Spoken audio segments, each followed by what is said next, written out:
Richard, I already kind of talked you up before break and told him who you are and what you meant to us, and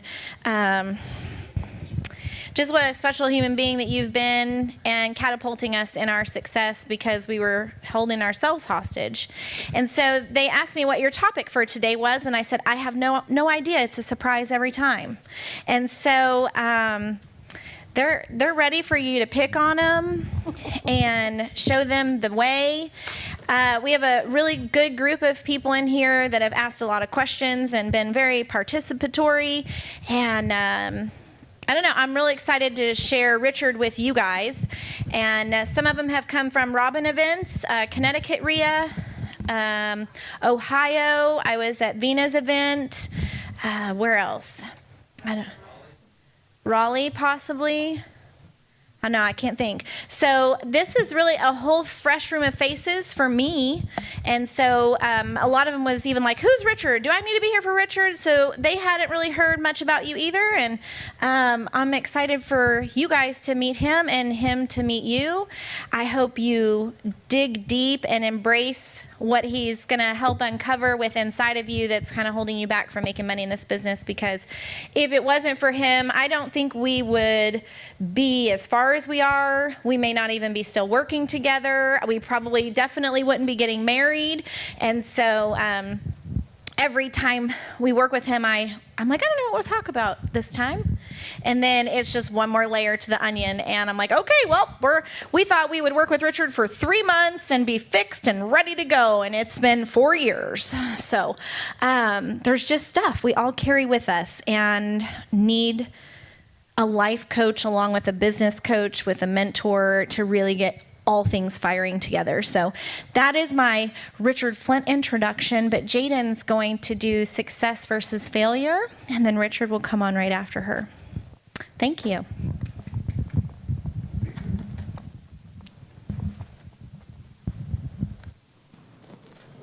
All right, Jaden.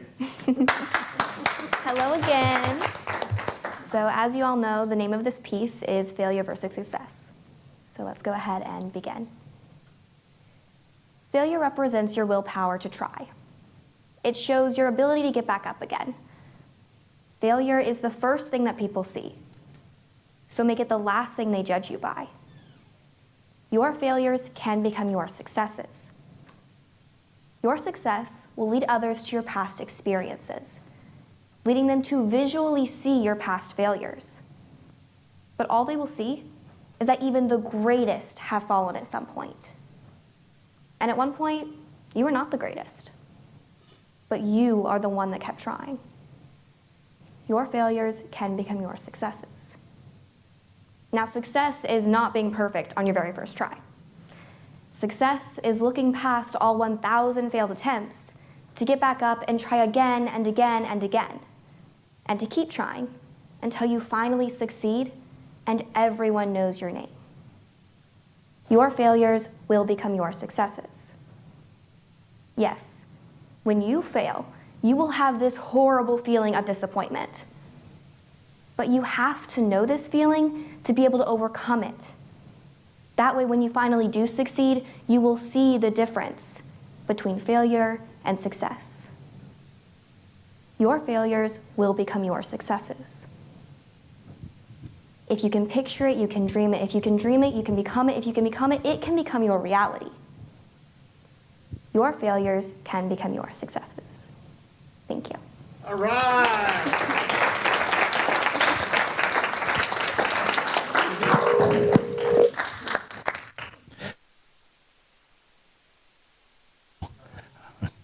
We on now? For 2 years in a row at my summer conference, I've asked Jaden to write a poem and share it. And this was the poem she shared with our group this past year. And she did? Whoa. And she's agreed to write another one for me for this coming summer, which will be our 30th Star Maker conference and our last one. I had promised that I would do 30 years of Star Makers. And so, I'm sorry? July 17, 18, 19 at the PGA Resort in Palm Beach Gardens, Florida. Yep, and so she and I were talking a little while ago about what I want her to achieve there. She couldn't have delivered anything better for what I want to talk to you about.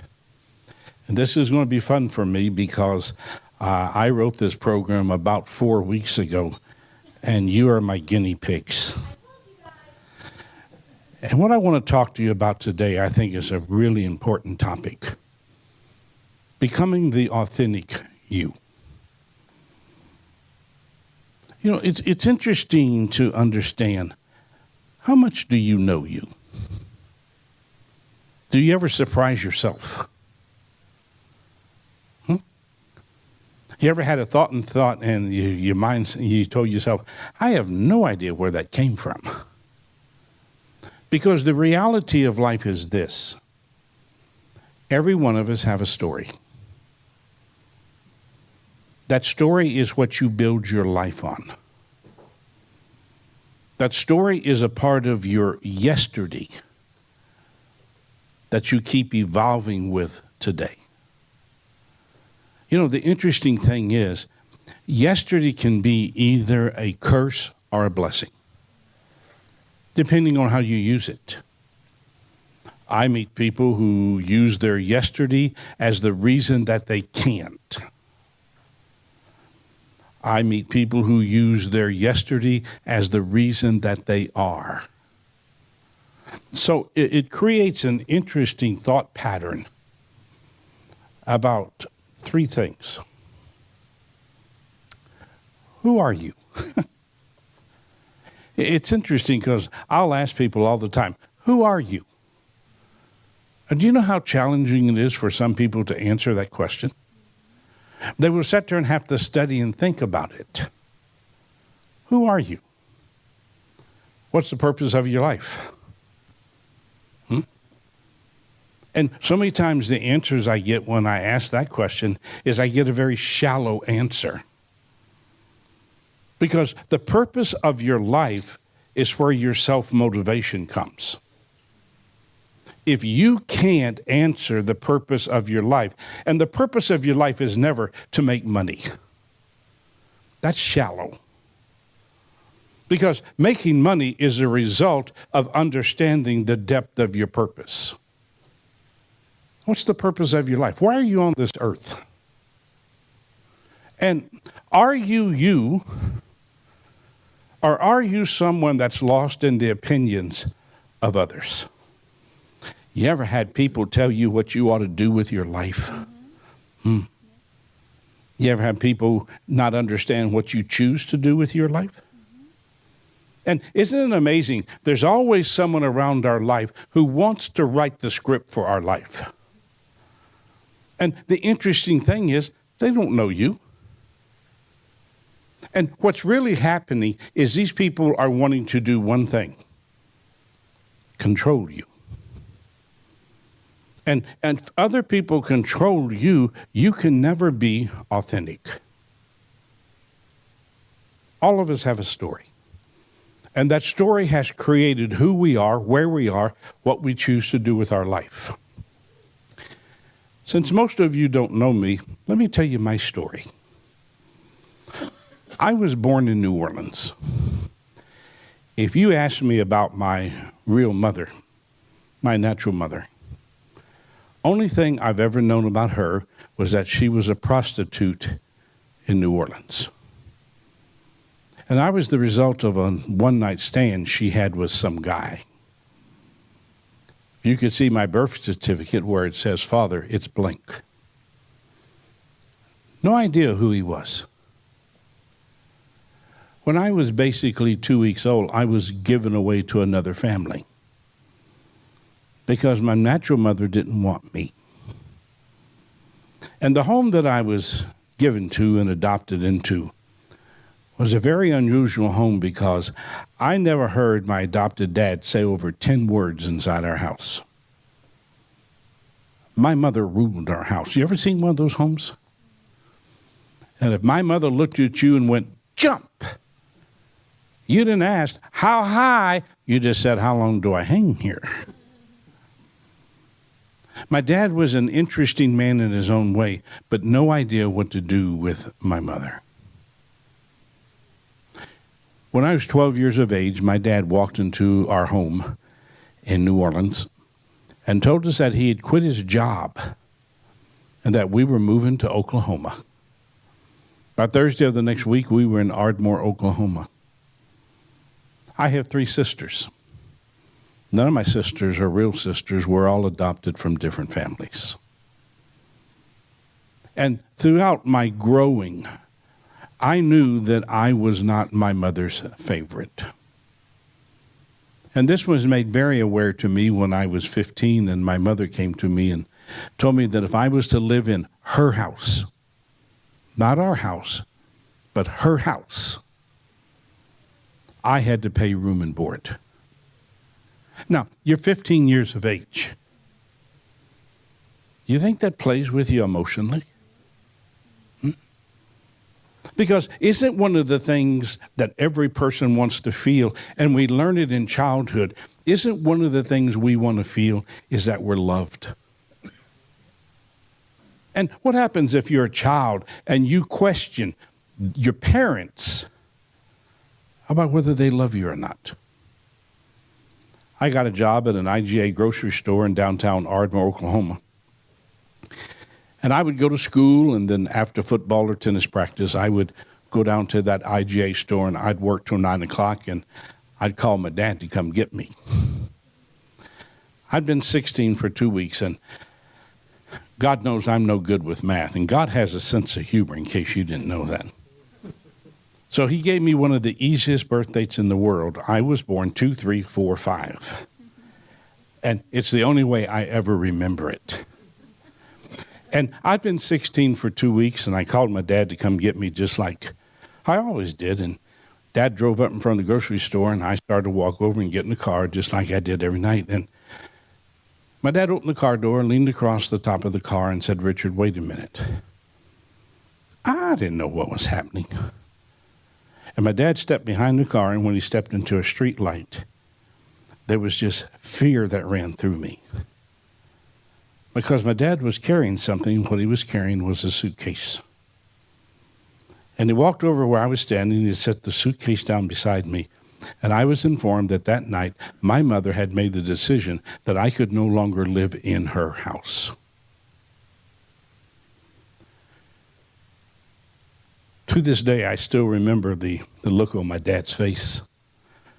And he grabbed my shoulder and he said, "Richard," he said, "son, I don't understand this, but I don't know what to do." And that was truth from my dad. He said, "But you've got to know that I love you very much." And I never questioned whether my dad loved me or not, but I knew that my mother did not. I can take you back to the age of 6 where a lot of my memories begin.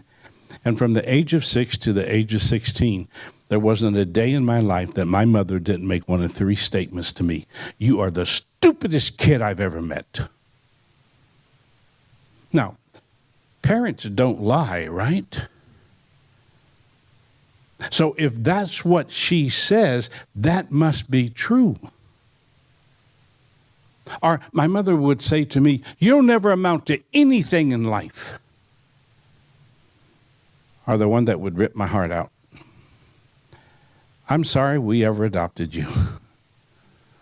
I don't love you, and I can tell you, I'm not going to love you, and my greatest day will be the day when you're not in my house." What do you think that would do to a child? Do you think that can scar them? Do you think it can make them doubt their self? Do you know when I was growing up, never had a birthday cake. I remember one time several years ago, I was speaking at Robin's event, and we happened to be speaking on my birthday. And when I finished speaking, all of a sudden the back door opened, and Robin wheeled in a birthday cake for me. It was just an emotional moment for me. Never had a birthday cake. Never got a birthday present. You have any idea what it would be like to be a kid? And Christmas is exciting as a child, is it not?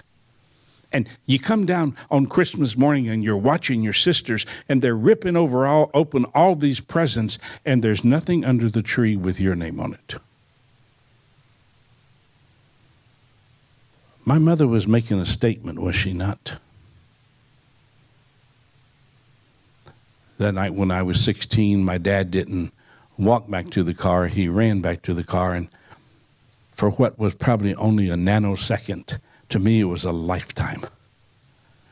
And my dad opened the car door and he leaned across the top of the car and he said, "You take care of yourself." And the next memory I have is a guy grabbed me by the back of the neck and screaming at me, "Get out of the street!" Because I'm standing there watching my dad drive out. And inside, I'm screaming, "If you love me, how can you do this?" And then the car was gone. What do? You're 16. Can you imagine doing that to one of your children? I go back to the street corner and I stand there and I look at the suitcase and finally tell myself, you can't spend the rest of your life standing on a street corner. I picked up the suitcase and I walked into downtown Ardmore, Oklahoma, and I went to the Hotel Ardmore. And I told him I needed a room, and the guy behind the counter looked at me funny, but I had cash. So I got a room and I went up to the 7th floor and I put the key in the door and I opened the door and never turned the lights on. Just walked across the room, dropped the suitcase, went over to the window and opened the window and looked down 7 floors, crawled out on that ledge. Because I was trying to make a decision. Is life worth living? I've spent all of my life doing counseling. I've spent all of my life working with people. I've spent all of my life trying to help people find their way through the issues that they have in their life. And I sat there on that ledge and I kept looking down, and I finally realized if I jumped, my mother would win.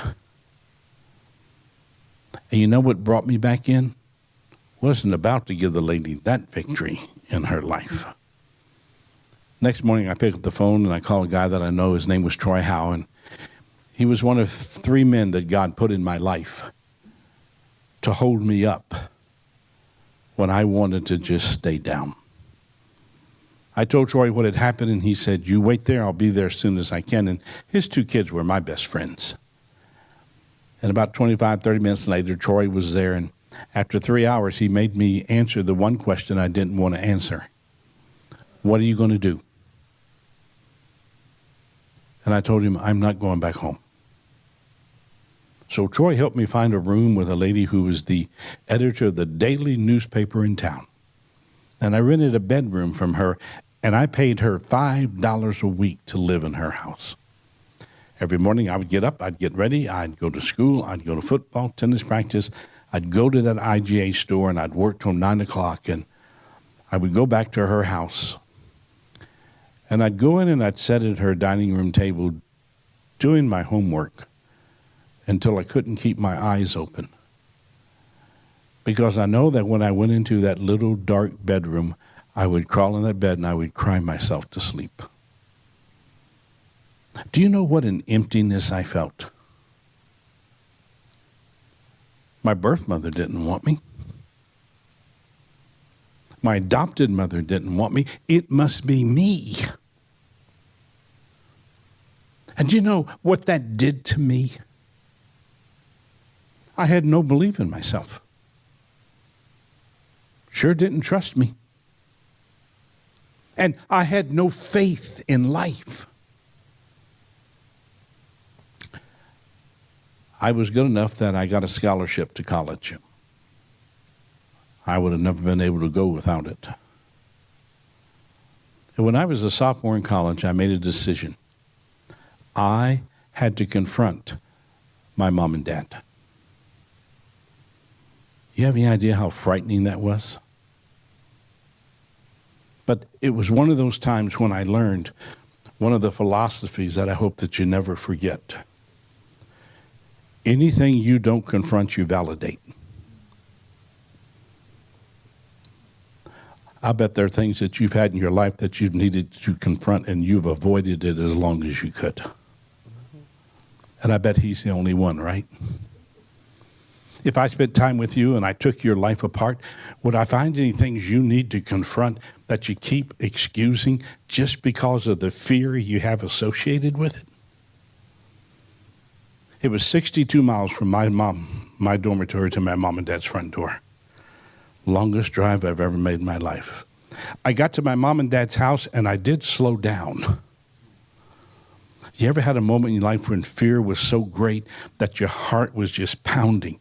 And I knew what I needed to do, but my car wouldn't cooperate. 16 miles past their house, I pulled over to the side of the road. I told myself, if you don't do this now, you're never going to do it. Do you think the things we don't confront can hold us hostage to yesterday? Turned my car around, went back, and Mom and Dad's house was here, and there was a service station, filling station over here, and I parked there just staring at their front door. I told myself, you got to do this. So I shot my car across the street, got out of my car, and ran to the front door because I knew if I walked, I would run back to my car. Screen door, wooden door. Knocked on the screen door. My dad was the one who came, and he opened the wooden door, and when my dad saw me, he turned as white as these tablecloths. I said, Dad, I need to talk to you and Mom. I wish you could have been there because my dad didn't unlock the screen door. He stepped through the screen door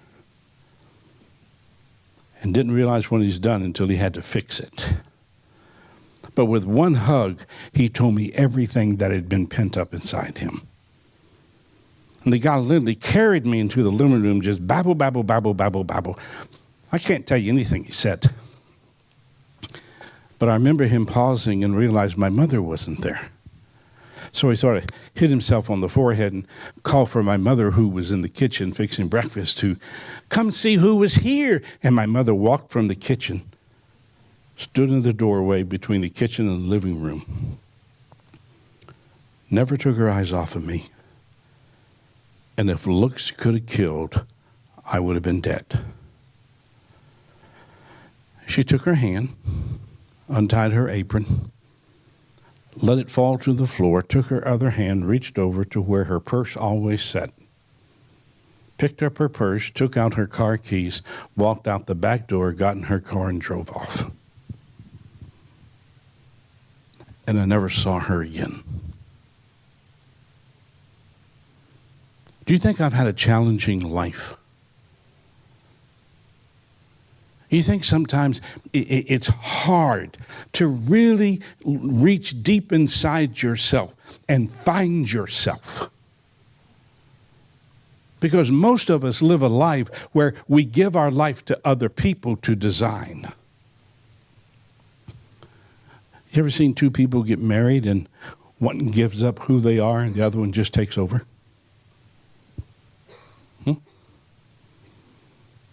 You ever watch somebody have a dream, but they're surrounded by people who won't support their dream?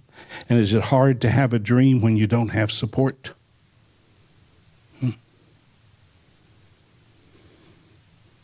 And it's taken me years to understand the only way you'll ever succeed in life is when you can take the shackles off and have the belief, the trust, and the faith in yourself to be authentic. Think with this with me for a second. How many of the frustrations and the moments you have where you're against yourself is because you doubt yourself? You think doubt can hold us a hostage? I mean, you ever come to a seminar like this and you sit in the chairs and Dixie, I'll tell you what, Dixie's brilliant. And you need to pay attention to what this young lady has to say to you. You ever sit there and you soak it up? And you tell yourself, man, I can't wait to get back and use this. And you get in your car or you sit in your plane seat and you're on your way back home and you talk yourself out of it. You ever gotten home and made an excuse for not starting what you said you were going to start? Why? Because that foundation of belief, that foundation of trust, that foundation of faith in yourself just isn't there.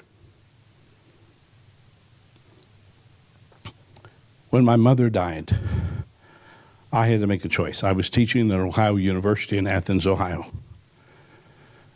And I had to make a choice. Go to her funeral or go be with my dad after everybody left him. I chose to go be with my dad. For me, and this is me, it's not you, all of us make choices and decisions for ourselves. But for me to go to her funeral would have been hypocrisy. And so I went to be with my dad.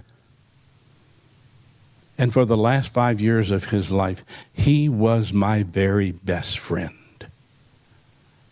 But I couldn't talk to him about what happened when I was 16. Why? He'd blocked it out. It was the only way he could live with himself. But that friendship with my dad said so much to me. You know that when my mother walked out that back door, got in her car and drove off, she freed me. Because all I wanted was for my mother to love me. Do you think parental love is important to a child?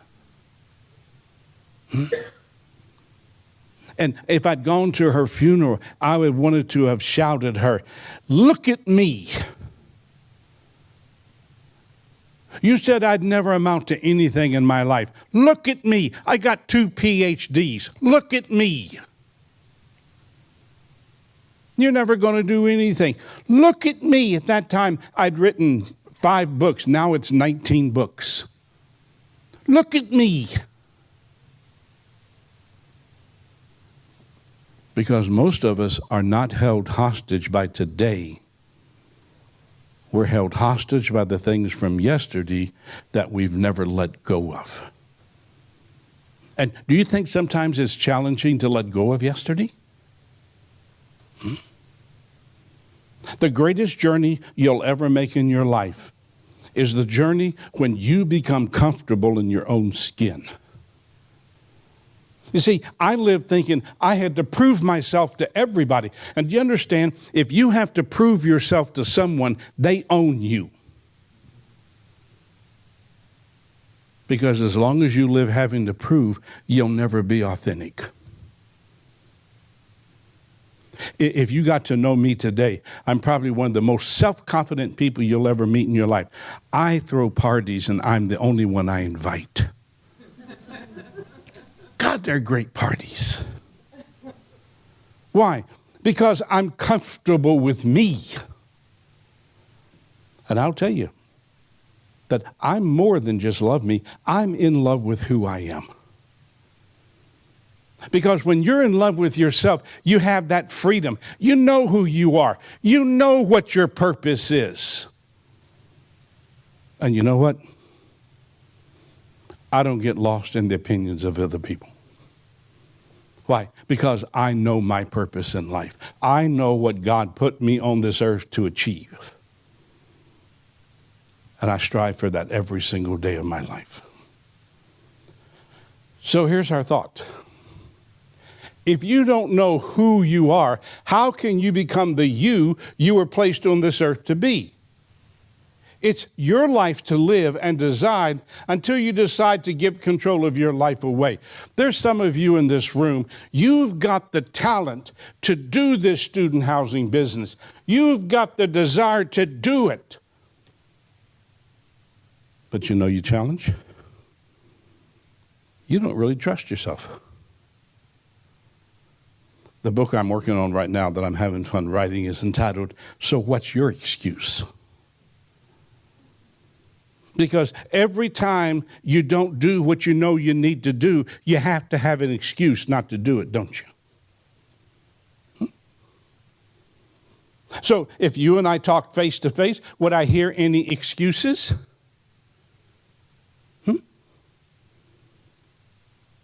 So does it ever get tiring to lie to yourself? You ask anybody who really knows me, and I'm known for 3 words. Behavior never lies. Is the essence of truth what you say or what you do? It's what you do.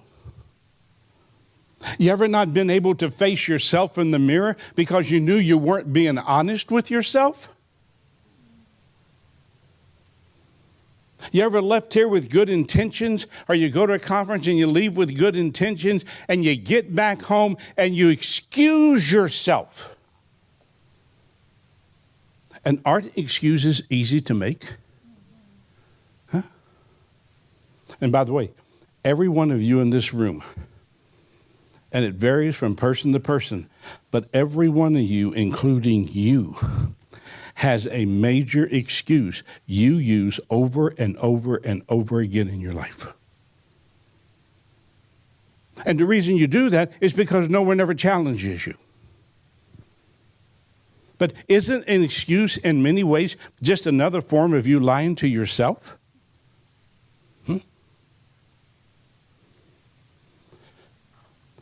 I'm known for my definition of words.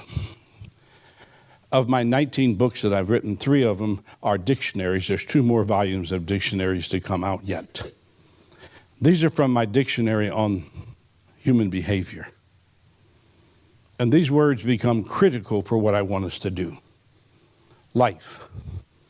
The space between the day you were born and the day you die. Does life have an expiration date to it?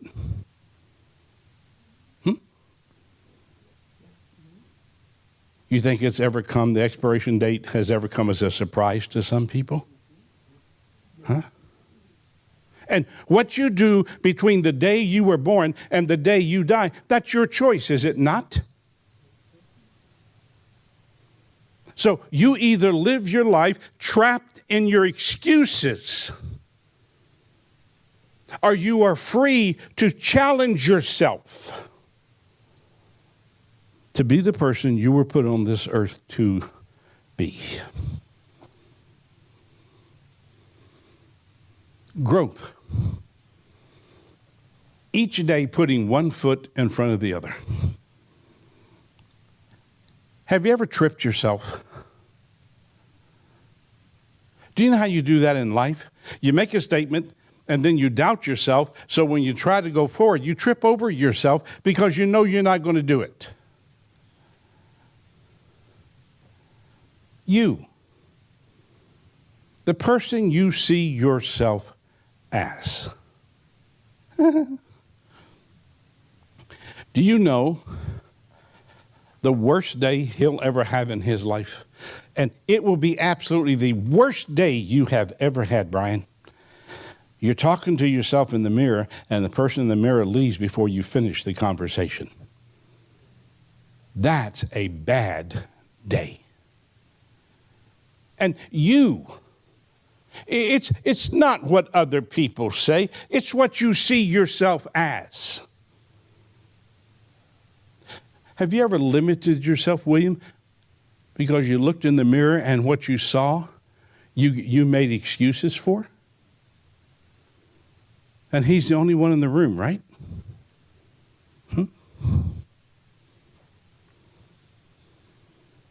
Authentic.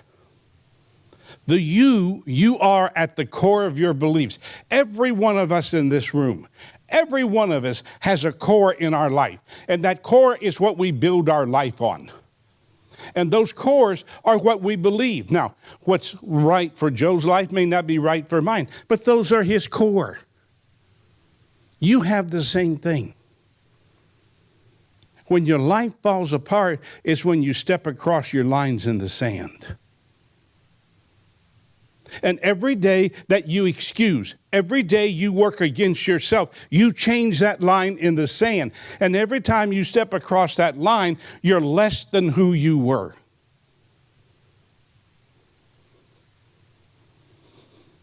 Dangerous. Ooh, you think you're ever dangerous?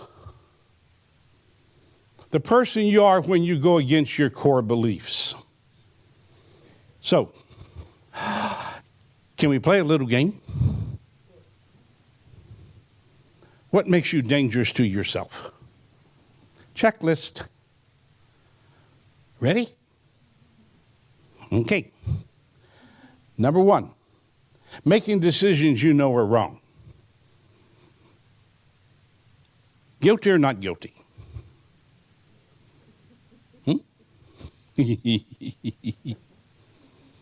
Always looking for an excuse or point of blame. Think we're ever guilty with that? Keeping people in your life that are a wrong fit. Huh? You ever kept a negative person in your life because you were going to help them? And they just kept pulling you down? You ever been in an environment you knew was not right for you? You ever had a job you wanted out of? But you couldn't see yourself walking out of there because of money. And you ever get up in the morning and not want to go? And yet, you know you can move beyond that. But to do that, you've got to be authentic. To do that, you've got to have the desire, the determination, and the discipline to continue to step forward. You know how most of you take a step? You lean. You ever started to take the step and fear took over? Huh? Everything viewed from the platform of negative. You ever have negative days?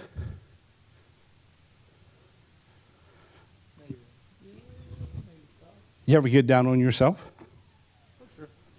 You ever shadow boxed with yourself? And knocked your own self down? Oh, yeah. Yeah. You ever hurt from doing that? Do you know what the pain is? What you said you wanted, you made it impossible to do. You guilty of any of these? So, if you put all those together, what does it say? You have no value. And I'll tell you what happens when you get to that place. You create a behavior that tolerates you. It doesn't challenge you. You ever tolerated yourself? What does that mean? You set yourself up for frustrations. What does that mean? You set yourself up for disappointment. What does that mean? You keep taking the wrong direction when you know what the right direction is.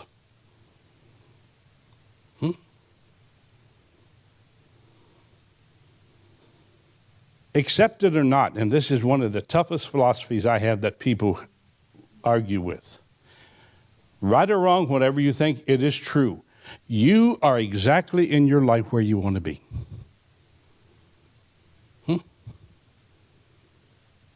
You know why I know that's true? If you didn't want to be there, you wouldn't be there. You ever trap yourself with fear?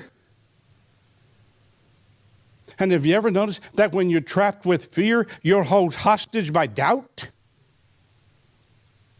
And when doubt comes in, you find yourself worrying about every decision you make. And then you're uncertain what to do. So what do? I'll do this later. Man, Dixie was so right, and she said so many great things, but she doesn't understand my situation. Do you know what your situation is? You either choose to trap yourself in sameness or challenge yourself to go forward. Say what you want. but you're exactly in your life where you want to be. See, I believe that God has a plan for your life, but you cannot see or achieve his plan as long as you are running from yourself. When I first went to college, I was going to be a lawyer. I was going to be Perry Mason Jr.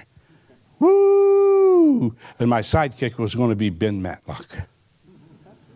And I knew that everybody would want me as their attorney. But I took a couple of courses and decided I ain't going here. So I picked the School of Secondary Education. And I got my undergraduate degree in English and speech. And then they told me I had to do a thing called practice teaching. Well, it's not practice teaching, it's torture. I had an English class, senior English class, with 11 kids in it, and 7 of them could not read or write.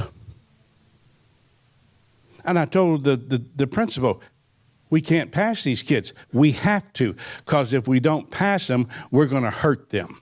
Okay, let's lie to them, send them out in public, tell them they're educated and they can't function.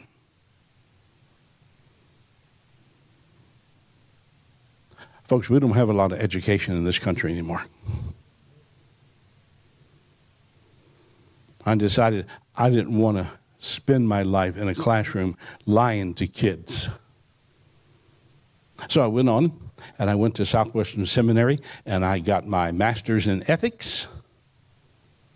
I got a PhD in philosophy, and then I ended up at Ohio University. And I was the Baptist campus minister, plus I taught philosophy there, and I taught ethics. And then one day I get a phone call from Wayne State University in Detroit offering me the chair of philosophy at Wayne State. So I jumped at it. And I went there, and I was teaching mostly PhD candidates who were kids who thought they were smarter than I was. You have any idea how much fun I had with these kids? I love it when people live a world of opinions that they can't back up with facts. So they would give me their opinions, and I'd put them in a corner, and they couldn't get out. No one liked taking my test because my tests were 4 questions. If you chose to answer question 4, all you could make was the highest grade you could make was a D. Question 3 was a C, question 2 was a B, and question 1 was an A. And all they were situations you had to work yourself out of. And I'm amazed at how many people don't think. One of the things I admire in Jaden, and I've watched her now for several years, and our last 2 years as Star Maker, this young girl has a skill that very few people have. She can think on her feet. You think it's important that you and I can think on our feet? You ever had a contractor confuse you? And you didn't know what to say, so what'd you do? You gave them control. How many times do you become your own enemy because you don't believe, you don't trust, you don't have that faith in you? I was at Wayne State University, and one day the president called me in and said that I was making too much money. Oh. So they wanted me to donate 18% of my salary back to the university. Now, I'm not a charity. So I made his day. I gave him the whole salary. Because another one of my philosophies of life is never stay anywhere where your presence isn't appreciated. If you stay where you're not appreciated, you become a slave to other people. So I left the university. Didn't know what I was going to do with my life. But you know what? I wasn't worried. Because I believed that God had a plan for my life that would keep me evolving. I'd been away from the university for 2 weeks, and I got a phone call one day in my study. It was a gentleman by the name of Dr. Jess Moody. Jess was pastor of First Baptist Church in West Palm Beach, Florida, mega church. He said, "You Richard Flint?" I said, "I am today." He said, "Don't know you, wouldn't know you if I saw you, but 3 guys on this staff here at the church says, call you. We're looking for someone who would come here and run the counseling division of our church. Are you interested?" It's January. I'm sitting in Detroit. Did not take long to book a plane ticket to South Florida. And that started a 4.5-year journey on the staff of First Baptist Church. But if you're a part of a church, do you know churches have their own serious issues? Can you imagine that? And the church split because 4 men wanted Dr. Moody's sermons on Thursday to edit them for him to preach them on Sunday. Moody was a big man. I never saw him do this. He picked one guy up by the back of his neck, held him up off the floor, took him out the door, and dropped him. I was the last of 17 people to leave the church staff. A gentleman in the church who had more money than he knew what to do with, but he had a healthy definition of stewardship, which in the Greek language is a phenomenal word, because it means responsible for. And he came to me and wanted to know if I would be interested in running a counseling center there in the Palm Beaches where someone like you could come to the counseling center free. 6 days a week, anywhere from 12 to 16 hours a day. I sat and guided people through their confusion, not problems. Do you know what a problem is? It's a situation or an event that a human chooses to hang on to so that they have an excuse for not facing their life. Problems are what we hang on to when we don't want to be accountable. A little over 3 years in that counseling center, I wrote some magazine articles that got some international attention, and I started getting people that would call me and ask me, "Would you come share your research with us?" And I was torn. I love the world of one-on-one. I like getting inside of people's heads and playing, because normally there's a lot of room in there to play with. And I'd pray about it, and I'd go do a presentation, and I'd come back and I'd sit in my office and I'd go, "I don't know what I'm supposed to do. I need some help." And the phone would ring. And someone would ask me to come do a presentation. I'd pick one, go do it, come back and say, "God, I don't know what I'm supposed to do with my life." And the phone would ring. And after a year, I answered the phone. That was 35 years ago. And for the past 35 years, I have traveled this globe from one end to the other, sharing my research and insights with people. I know people don't agree with everything that I say. They have the right to be wrong. I just want them to listen. And I got involved in this industry through Ron LeGrand. I spoke for him once, and the only reason I was there was to meet Robin. And I've been sort of Robin's coach on and off for over 10 years now. And that's sort of how I got involved with Dixie and Brandon, because Brandon went to Dixie asking for help, and she told him, "Can't help you. Call this guy." So after sweating, he called me. And I've fallen in love with these two and with their family. And I respect that young girl back there, Dixie, to the highest. She's pretty much the only person in this industry that I'll speak for anymore. You know why? She's authentic.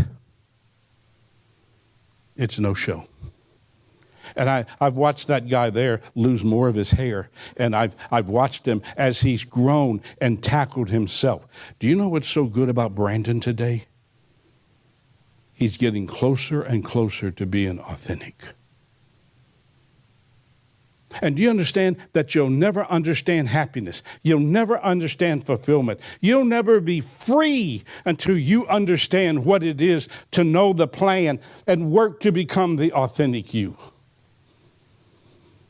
Checklist again real quick. How do most people run from themselves? And by the way, if you'll give me a business card, I'll send you all of this. It's not even a study guide point yet because it's so new. And I told Denise I wanted to do it a couple of times before we put it into a study guide. Okay? Checklist. Past is where they choose to stay. You ever been around someone who keeps talking about the good old days and what life used to be like? What do? They go down the Cracker Barrel and they buy a rocking chair and put it on their front porch and just rock away talking about the good old days. Each day is excuse-driven. Do you think if I stayed around you during the day and just listened to your conversations, you think I might hear any excuses?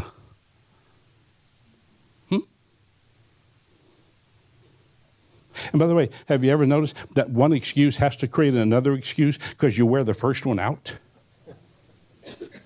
People get tired of hearing it, so now I got to create another one.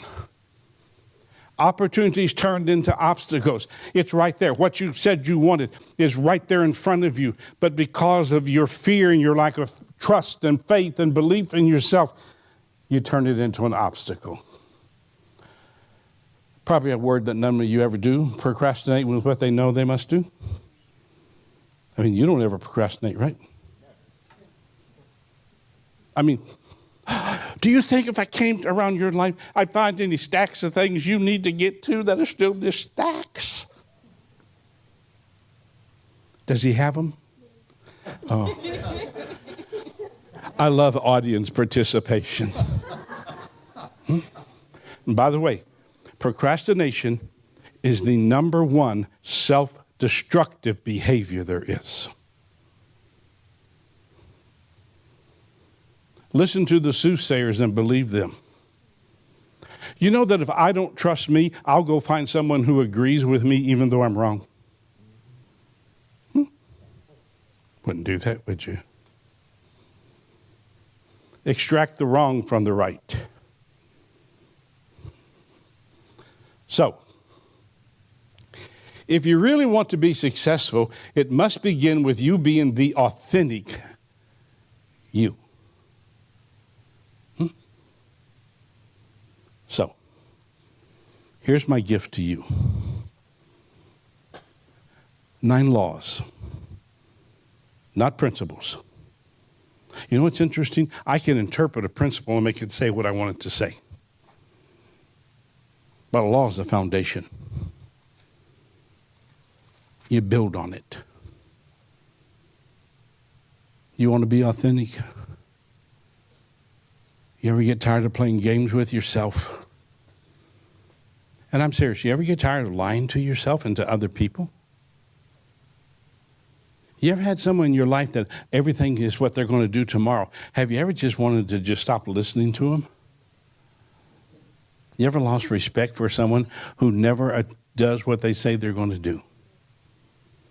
Authentic is being comfortable in your own skin.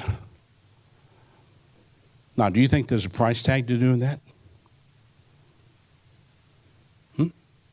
I don't keep anyone in my life who's not part of my fan club.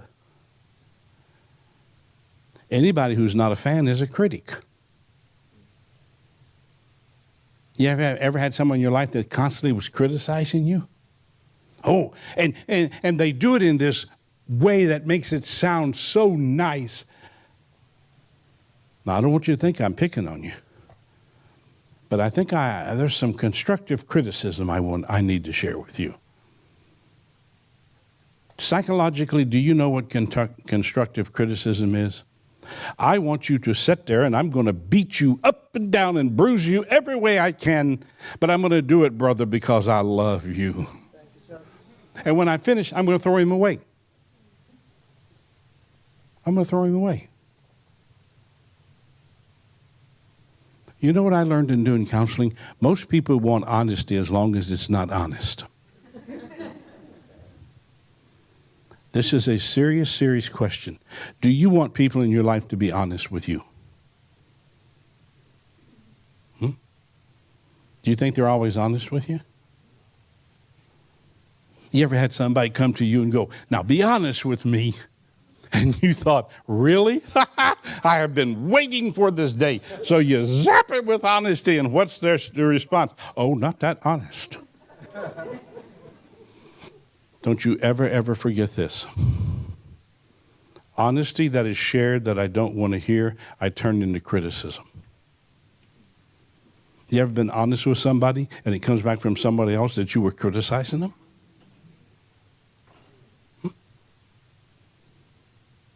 Can anything improve without honesty? No. 9 laws. Number 1, always face your life with total honesty. Without you being honest with you, there's only consistent confusion about whom you really are. When you are honest with you, you can see who the authentic you really is. You got to stop playing games with yourself. You got to be to the foundation. You got to be honest with yourself. And listen, if you don't want to do the student housing, just tell yourself. And I can remember so many times speaking at Robin's conference and talking to these people, and you knew that they weren't being honest with themselves. You know what happens to most people in this industry? They come in because they're curious, but they never get beyond that. You know what they do? They go to the fix-at-home channels, and they watch people flip a house in an hour and get this big check. And they think, I can do that. They look at someone like Brandon and Dixie, and they see what they've done in student housing, and they think, man, that's easy. No, it's not. It takes desire, which is what? Hunger. It takes determination, which is what? Commitment. And it takes discipline, which is what? Every day working on improvement. Things don't always go the way they want them to go. I've sat in meetings with them and listened to them talk about things not going the way they were supposed to go. And if all you have is curiosity, when possibilities don't happen, you get frustrated. You ever walked away from something because you were disappointed and you didn't stay around to see what could happen? Without you being honest with you, there's only consistent confusion about whom you really are. When are you honest? When you are honest with yourself, you can see who the authentic you really is. Law number 2. Understand what behaviors make you your enemy. Your life is about the choices and decisions you make. Each choice or decision creates behaviors. You must admit to the behaviors that keep you working against what you say you want for your life. Why? Because behavior never lies. Again, if I spend a day with you, would I find any behaviors that are contradictions? Can you justify them? You can justify anything in life. Law number 3. Take your life at a pace you can manage. Brandon, what's one of the biggest words that we've had to work on? I mean, you know how challenging pace is? Do you know what pace is? It's you managing your life, not your life managing you. Do you know what pace, what it means to control pace? You got to turn excitement into enthusiasm. Curiosity speeds us up. Commitment slows us down.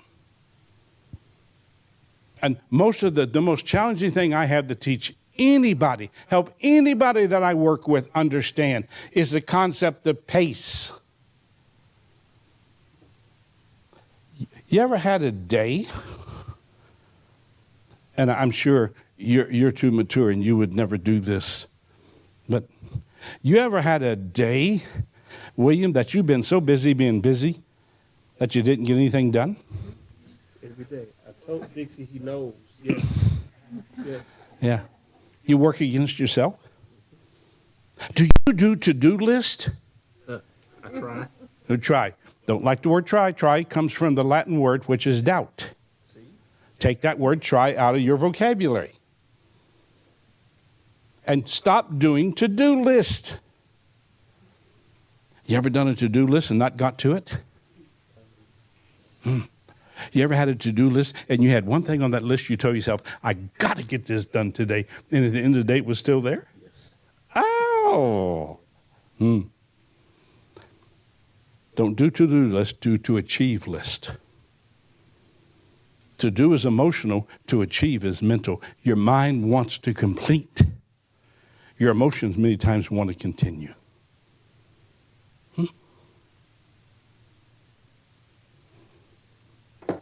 It's challenging sometimes to be honest with yourself, isn't it? Take your life at a pace you can manage. The faster you seek to live your life, the bigger the mess you make for your life. You ever met yourself coming back and didn't realize you'd been there yet? You ever get in your own way? You ever overwhelm yourself with everything you're going to get done? You ever done a to-do list in the morning and were exhausted from doing the to-do list? And had to take a nap before you could start? Huh? Pace is about managing your life rather than your life managing you. When you are managing your life, you will have a clearer picture of what the authentic you is. Law number 4. Have the foundation, belief, trust, and faith in yourself, which allows you to continue to step forward, not get trapped in the circle of sameness. Please hear me. Life doesn't trap you, fear does. Fear does. Did you know that from the day you're born to the day you die, you're going to fight 6 fears? You want to know something interesting? She has them too. And you know what? They have them. He has them. We all have the same 6 fears. The challenge is one of them is our number one fear. And if we can find our number one fear and confront it, we can control the other 6. Look at these, and they're in no random order. The fear of the unknown. Do you think the unknown can ever be frightening? You ever watch someone have a job and they hate the job? And by the way, my definition of a job, it's an environment that a human goes to every day where they prostitute themselves for a paycheck. And they get up every day and they go to that job and they're not happy with it. But, you know, what if I really trust myself? What if I really believe in myself and I'm willing to take a risk? Now, I'm not saying you go in tomorrow and quit. But you prepare yourself to walk away, what most people don't do. You need to have at least 9 months of money in the bank to take the fear out of it. Do you like to plan things? You like it when you know what the plan is? And if you don't have a plan, does that frighten you? No. Are you someone that'll just step into the unknown without any thought? 80% of the time. Second fear. Fear of abandonment. The fear of losing someone out of your life. Do you think that's ever big? You ever watch somebody stay in an unhealthy situation for the fear of not having someone? The fear of failure. Man, Jaden's poem was just so right on. But here's the challenge with what we teach about failure. Every emotion you have in your life travels in threes. This is why when you have doubt, you also have worry and uncertainty. It's one, when you have calmness, you also have clarity and confidence. But in our world today, we just teach success and failure. There's a third word, folks. That third word is defeat. Do you know what failure is? It's the bridge that connects success and defeat. I use one word to define failure: fertilizer. What's the purpose of fertilizer? Growth. Growth. I was in Las Vegas. Was speaking for the National Automobile Dealers Association, and there were about 4,000 people in the audience that day, and a guy on the stage in front of me was talking about, you don't want to fail. Protect yourself from failure. I was on after him, so I walked out on the stage, and I've only done this twice in my entire life, and I looked at him standing off in the wings, and I looked at the audience, and I said, folks, I mean no disrespect, but forget everything he just said to you. You ever had life knock you down? Yes, sir. Was it ever challenging to get back up? Yes, sir. But you did it. Had to. Had to. Why'd you have to? It was either get back up or die. Yeah. Defeat is death. It's mental and emotional death. And all failure is an opportunity to discover the fear of rejection. Which for me, for a long time in my life, that was my number one fear. I'm not lovable. No one can ever love me. And so what did I do? I set myself up for rejection. But you want to know the interesting thing about rejection? I could not reject him if I wanted to. Rejection is not what someone does to you, it's what you tell someone to do with you. You ever tried to like somebody who didn't like themselves? And they're always talking about the fact no one likes them? The fear of loss. Do you think in life there's a price tag to anything and everything you want to do? You think if you see the price tag too big, you stop?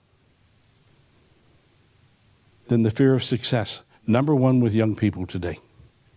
Why? Because young people have not been taught responsibility and accountability. Can parents do too much for a child?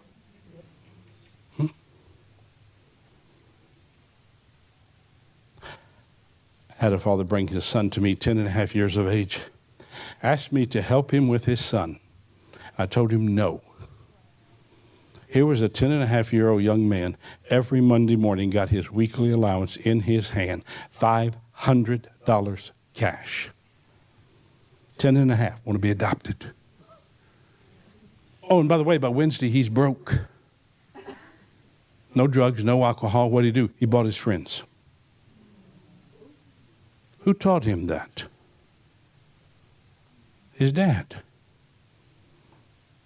I told him, why are you doing this to this kid? And he said, I don't want my son to go through what I went through when I was growing up. I said, you're lying to me and you're lying to yourself. You don't have time for that kid, but you've got the money to buy him. Do you think that in our world today, we've lost the fundamental definition of love and we've turned it into material?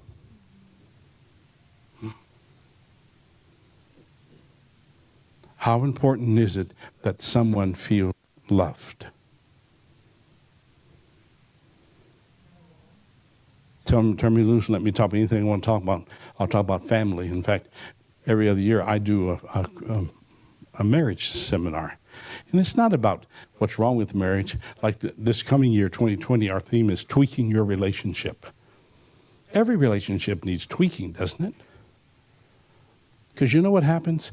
There's one thing that brings two people together. It's that special something. And it varies from couple to couple. It's couple to couple. But if you lose that something, the relationship starts deteriorating. And you constantly got to be reminded of what that is that brought you together. And by the way, the biggest way that most people lose that special something, when they get married, they stop dating. Without dating, you become strangers. Every couple needs a date night every week. And you don't go with the kids. I had a guy tell me one night, I was watching him and his wife and their two kids. And she took the kids to the restroom, and you could just tell it was their 10th wedding anniversary, and he was so upset. And I just couldn't help myself. I just leaned over and said, "Having fun?" He said, "This is not my idea of a 10th wedding anniversary." But he said, she won't go anywhere without the kids. I didn't want to destroy him. So I bit my tongue and I didn't say it. But what I wanted to say to him is, the reason she won't go anywhere without the kids is she doesn't want to be alone with you. Can two people share a bed, share a house, even create a child and become total strangers? Yeah. Yep. When you don't believe in yourself, you give your life over to doubt. When you don't trust yourself, you fill your life with worry. When you don't have faith in yourself, you're uncertain about every decision. Being the authentic you demands you have a strong picture of whom you are. Number 5, every day is lesson driven. You'll never live a day without being presented with lessons. Lessons are where you have the opportunity to strengthen that belief, trust, and faith you have in yourself. The stronger your foundation of self-belief, trust, and faith, the easier it is to be the authentic you. 6, never stay where you don't belong. Life is about knowing where you belong or don't belong, and having the courage to walk away from the wrong environment. The right environment strengthens the authentic you. Don't stay where you don't fit. Number 7, talk all things through with yourself. Do you ever talk to yourself? Do you know how healthy it is? And by the way, every one of you are schizophrenic. So it's okay to answer yourself. Yeah, doesn't make you crazy. The only time you listen to yourself is when you're talking to yourself out loud. You don't hear conversations in your head. Talk to yourself out loud. Others have an opinion about whom you are and what you should do with your life. It is your life to live and design. Never make a decision without talking things through with yourself. At your core, you will always know what is right with and for your life. When you see and choose the right path for your life, it strengthens your ability to be the authentic you. Look at number 8. Insist on being you. Everybody's got an idea of who you ought to be. Everybody has an opinion about your life. You know the only thing that matters? What you believe about you. You may not agree with my beliefs about me, but they're my beliefs.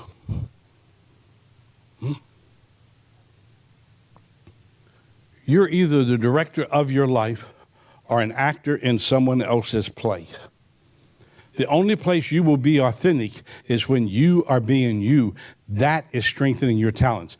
You are here as an original, not a carbon copy of someone else. And then number 9, commit to consistently working on you. Do you think sometimes we work more on our business than we do on ourselves?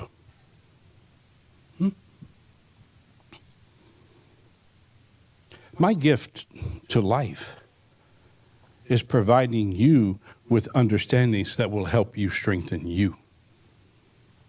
That's my God-given talent. Life is consistently moving. The you that is moving is either moving forward, and it's moving forward with belief, trust, and faith in yourself. Or you are going in circles where you are trapped in doubt, worry, and uncertainty. Growth is always moving forward at a pace that you can manage, where you're learning, you're implementing the lessons life offers you, learning the lessons and implementing them into your growth journey is where the authenticity, and you become authentic, and you will become a light for other people. Do you think you're on this earth to bring value?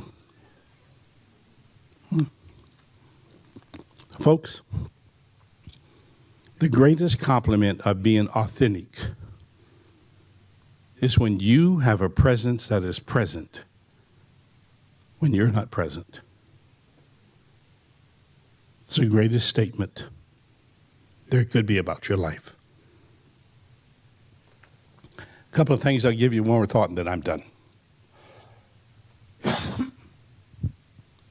I'd like to have a year with you. 1 year. I'd like to spend 365 days in your life. You think I could be frightening sometimes to having a life?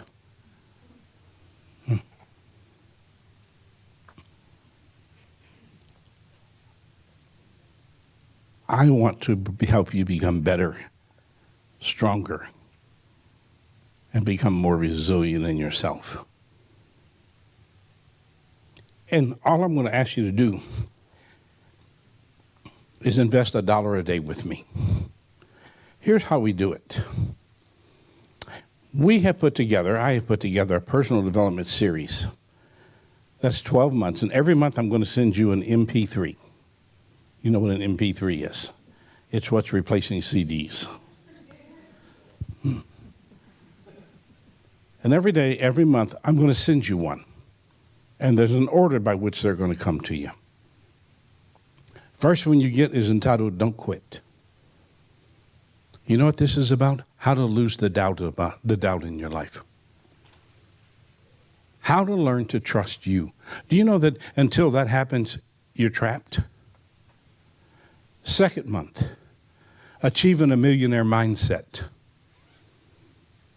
I took a group of people that I thought they were, maybe you would not think of millionaires because they don't have $1 million, but they have a mindset that's strong enough to handle anything. And when I took their life apart and I put them back together, I found that they all shared the same 10 pillars that they based their life on. Why try to invent the wheel when you can learn from people who have already done it? And you're not going to do it the same way they do it, but they give you the steps to do it. The third month, how to stand tall. How to stop needing other people to motivate you. How do you learn to motivate yourself and stand in the world where you are authentic? The fourth month, it's your time. Time's the most precious gift you have. So I want to teach you how to invest it, not spend it, waste it, or abuse it. Because time will end. I think some people, when they die, you could put one word on their tombstone that defines their life. Whoops. Because how many times do we use tomorrow as the place where we're going to start? The fifth month, understanding fear. These 6 fears we talked about, I'm going to walk you through them, and I'm going to show you how to find your number one fear and how to control it. Who am I? This is really my life story and the basic lessons I had to learn to take myself to being authentic. A time of discovery. Do you think there's more to your life than what you've achieved so far? Do you think you have to search for that more? Is it just going to get up one morning and knock at your door and go, "Hi, I'm the more for your life"? No. So how do you learn to discover the more for your life? The meaning of time. 10 steps to becoming more productive with your time. Finding balance for your life. Do you think balance is important? You know, you live in 4 rooms: business, family, personal, and social. Business, family, social, and personal. How do you balance those rooms? You ever gotten your life out of balance? Managing growth, not chaos. How do I get rid of drama? And how do I take drama people out of my life? And by the way, there's an easy way to take drama people out of your life. Take them to lunch and order theirs to go. Really a great lunch. The heart of a leader. What are the 6 things that will allow you to become a leader in everything you do in your life? Keeping the spark alive in your relationship. How do you keep your relationship growing? Do you know that I think by the year 2022, the divorce rate in this country will top 75%? That's a lot until you realize we're living at 54.9% right now. I mean, have you ever thought about this? Would you marry someone like you and expect it to last? Do you think relationships are important? Do you think that relationships can die from the lack of nourishment? This is very, very powerful. And then my morning minute. Every morning, you turn your computer on, and I'm there face to face with you for 60 seconds. Wow. And I'm going to give you one of my philosophies of life and a piece of wisdom to go with it. And I'm going to send you that every morning for 1 year. And every month is a different theme. Like we're in October, my theme this month is trick or treat. Every day is a different philosophy. Every day is a different thought. And for 1 solid year, I'm going to help you prepare every morning. And if you're up early like I am, it appears in your email inbox about 4:13 in the morning. And I know you'd want to get up at 4:13 just to see me and just to be able to listen to your morning minute. But it's a way to start your day with a positive note. $360 is the investment. And by the way, I got a special gift for you. I'm going to handpick 3 of my 19 books and throw them in with this and send them to you. And I know what 3 I'm going to send, just from watching you.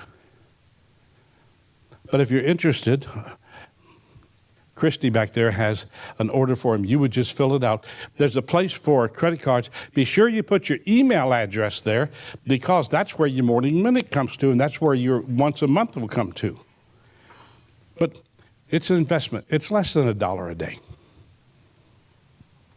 Is it possible I'm worth $1 a day? Yes. Yeah. But that's your choice, is it not? And I'd like to ask you to mark your calendar for 3 events that we're doing next year. July 9 through 12 at the PGA National Resort and Spa. We're doing our couples event. Dixie and Brandon will be there if he shows up for the wedding, which he will. I've been joking with him. I'm going to Jamaica just to make sure he's there. But we're only taking 15 couples. That's all we want. We have 8 couples right now. And there's information on my website, richardflint.com, that gives you all the particulars on this. But it's about strengthening your relationship. And then my Star Maker Conference, which is my yearly conference that I do. My theme, Because I Can. And we do Thursday, Friday, Saturday, Sunday. Thursday nights at a reception. And then our programs are to noon each day on Friday and Saturday. And then I turn you loose to go play. You can only handle 3 hours of me. That's all you can handle. And it's a gathering of 200 people. And as I said, this will be our last Star Maker, because we're going to move to more small group retreats. And then every month I do a free webinar. This month, October 17th. It's at 10 a.m. in the morning. It's free. If you can't make it, go ahead and sign up for it, because we record it and then we send it to you. October 17th, 10 a.m., our theme, Bouncing Back. Last thought. I know my life will have many ups and downs. True? Many challenges. But I commit to always seeking the guidance from those who have been placed in my life to bring clear sight when I'm feeling blinded by life. Is Dixie clear sight? You know you're not here by accident, right? And all of us, because we live in a world where we blind ourselves. I want my light to bring brightness to others. I will be the authentic me. Give me a year in your life and let Dixie and I together take you to the next dimension of your life. All you got to do is just give me a year, and I'll make a difference in your life. Food for thought. Dixie, thank you. I think I finished right on time according to my watch.